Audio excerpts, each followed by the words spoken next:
Welcome. In this short tutorial, I'll be showing you how to change a time zone in Binance. All right. I'm going to be showing you how to do it under the trading view or trading chart. So go ahead and go to Binance.com. Now, once you're in here, just go to your spot wallet.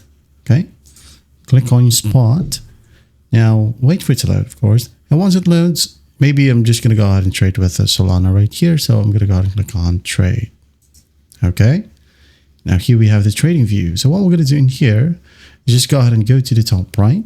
And we have here this setting icon besides light and dark mode. Okay, so just click on it. Now once done, go ahead and scroll down a bit. And you'll be able to see a ton of settings, of course, right here. So just click on change of percent and chart time zone. So click on it and you'll be able to see a ton of time zones available. Okay. Let's say I'm going to go ahead and change it to my device time zone, okay, which is UTC +8. Yours might be different right here. This is depending on which region you're from.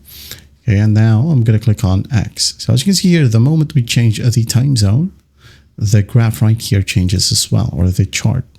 So once that's done, actually, you're good to go. That is it. That is how you change the time zone here in Binance. I hope this video helps, and I'll see you in the next one.